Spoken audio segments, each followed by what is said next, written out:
नमस्कार दोस्तों, स्वागत है आप सभी का सफल वर्ड के इस प्लेटफॉर्म पर।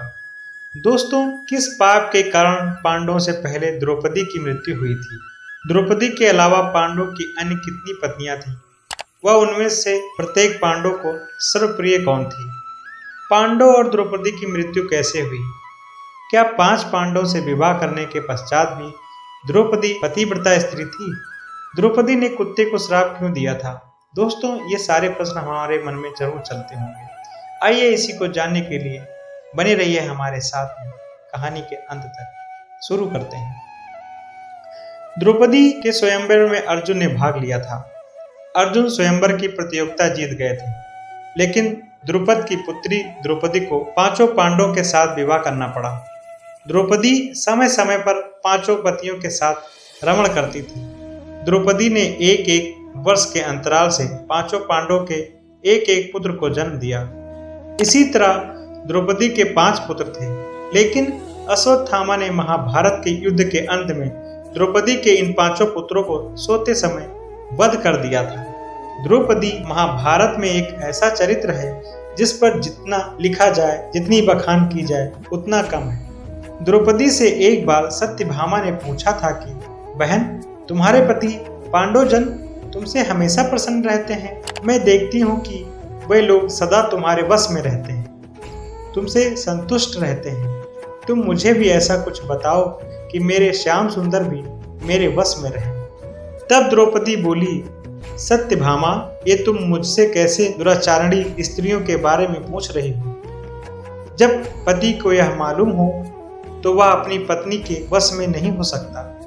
तब सत्यभामा ने कहा, तो आप बताइए कि आप पांडवों के साथ कैसा आचरण करती हैं? उचित प्रश्न जानकर तब द्रौपदी बोली, सास ने मुझे जो धर्म बताए हैं मैं उसे निभाती हूँ, सभी का पालन करती हूँ और सदा धर्म की शरण में रहती हूँ। जब जब मेरे पति घर में आते हैं मैं घर साफ रखती हूँ, समय पर भोजन कराती हूँ। देवता, मनुष्य, सजा धजा या रूपवान कैसा ही पुरुष हो, मेरा मन पांडवों के सिवाय कहीं नहीं जाता। पति देव के बिना अकेले रहना मुझे पसंद नहीं। बुरी बातें नहीं करती हूँ और बुरी जगह नहीं बैठती हूँ और किसी के भी समक्ष असभ्यता से खड़ी नहीं होती हूँ। इस तरह द्रौपदी ने और भी कई बातें बताई। अब सवाल यह उठता है कि क्या द्रौपदी 5 पांडवों में से किसी एक को अधिक प्रेम करती थी या कि 5 पांडवों में कोई एक उससे अधिक प्रेम करता था? बहुत शोध करने के बाद यह बात निकल कर सामने आती है कि भीम ही एकमात्र ऐसे पांडव थे जो द्रौपदी का अधिक ख्याल रखते थे और उन्होंने द्रौपदी का अंत तक साथ दिया था। दोस्तों, आइए जानते हैं ऐसी कौन सी घटनाएं थी। जुए में द्रौपदी को दांव पर लगाने पर सबसे ज्यादा क्रोधित भीम हुए थे और उन्होंने युधिष्ठिर का विरोध भी किया था।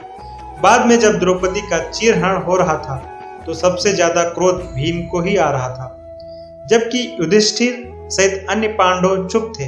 भीम अपने क्रोध पर काबू नहीं कर पाए और उसी समय उन्होंने प्रतिज्ञा ले ली, दुशासन की छाती का लहू पीऊंगा और दुर्योधन की जंघा उखाड़ दूंगा। महाभारत के युद्ध में भीम ने अपनी इस प्रतिज्ञा को पूरा भी किया था।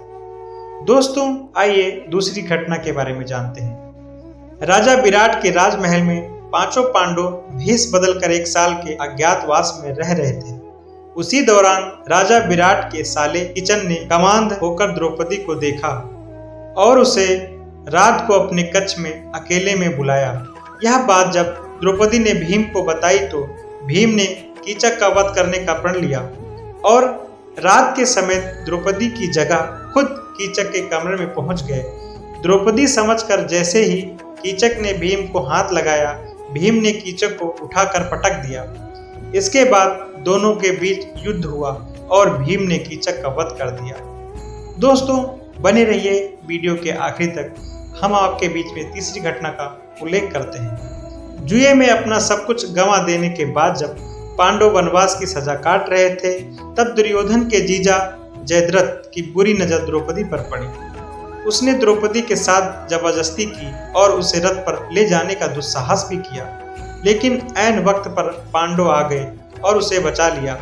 भीम ने तब जयद्रथ की खूब पिटाई की और द्रौपदी के आदेश पर जयद्रथ के सिर के बाल मुंडवाकर उसको 5 चोटियां रखने की सजा दी और सभी जनता के सामने उसका घोर अपमान करवाया। दोस्तों, आगे बने रहिए वीडियो में, कहानी बहुत ही रोचक है। हम आपके बीच में चौथी घटना का वर्णन करते हैं। महाभारत के युद्ध की समाप्ति के बाद सभी पांडव सशरीर स्वर्ग गए थे। स्वर्ग अर्थात हिमालय के किसी क्षेत्र में जहां इंद्र आदि का राज्य था। पांचों पांडव अपना राजपाट परीक्षित को सौंपकर जब स्वर्ग की कठिन यात्रा कर रहे थे, तब इस यात्रा में भीम ने द्रौपदी का पूरा ध्यान रखा। कठिन चढ़ाई और कांटों से भरे रास्ते में हर जगह भीम ने द्रौपदी को हर संभव सहयोग किया। यात्रा के दौरान जब पांडव बद्रीनाथ पहुंचे और वहां से आगे बढ़े तो सरस्वती नदी के उद्गम स्थल पर नदी को पार करना द्रौपदी के लिए कष्टकर हो गया था। ऐसे समय पर भीम ने एक बड़ा सा चट्टान उठाकर नदी के बीच में डाल दिया। द्रौपदी ने इस चट्टान पर चलकर सरस्वती नदी को पार किया था। कहते हैं कि माड़ा गांव में सरस्वती नदी के उद्गम पर आज भी इस चट्टान को देखा जा सकता है। इसे वर्तमान में भीम पुल कहा जाता है। एक जगह द्रौपदी लड़खड़ा कर गिर पड़ी। द्रौपदी को गिरा देखकर भीम ने युधिष्ठिर से पूछा कि द्रौपदी ने कभी कोई पाप नहीं किया, तो फिर क्या कारण है कि वह नीचे गिर पड़ी।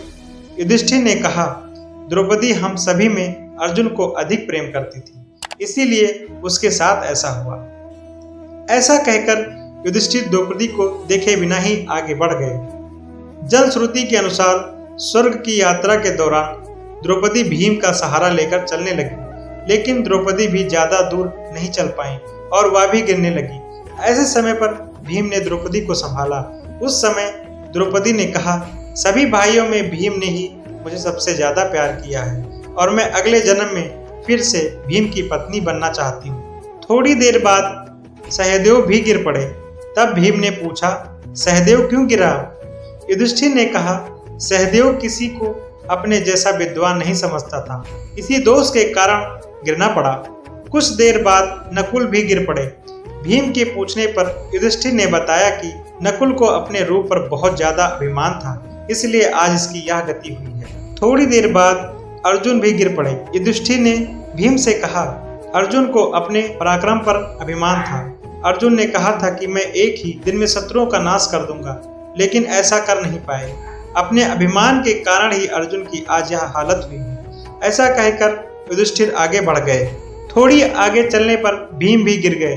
तब भीम ने गिरते हुए युधिष्ठिर से कहा कि इसका कारण क्या है? उन्होंने बताया कि तुम खाते बहुत थे और अपने बल का झूठा प्रदर्शन करते थे, इसलिए तुम्हें आज भूमि पर गिरना पड़ा। यह कहकर युधिष्ठिर आगे चल दिए। युधिष्ठिर कुछ ही दूर चले थे कि उन्हें स्वर्ग ले जाने के लिए स्वयं इंद्रदेव इंद्र अपना रथ लेकर आ गए। तब युधिष्ठिर ने इंद्र से कहा, मेरे भाई और द्रौपदी मार्ग में ही गिर पड़े हैं, वे भी हमारे साथ चलेंगे, ऐसी व्यवस्था कीजिए। तब इंद्र ने कहा कि वो सभी शरीर त्याग कर पहले ही स्वर्ग पहुंच चुके हैं, लेकिन आप सशरीर स्वर्ग में जाएंगे। इसके बाद इंद्र और युधिष्ठिर रथ में बैठकर स्वर्ग की ओर प्रस्थान कर दिए। दोस्तों, ये रोचक जानकारी अगर आपको अच्छी लगी हो तो प्लीज़ इसे लाइक करें, कमेंट्स करें और यदि हमारे चैनल पर नए हैं तो प्लीज़ इसे सब्सक्राइब करना बिल्कुल भी मत भूलें। बहुत बहुत धन्यवाद।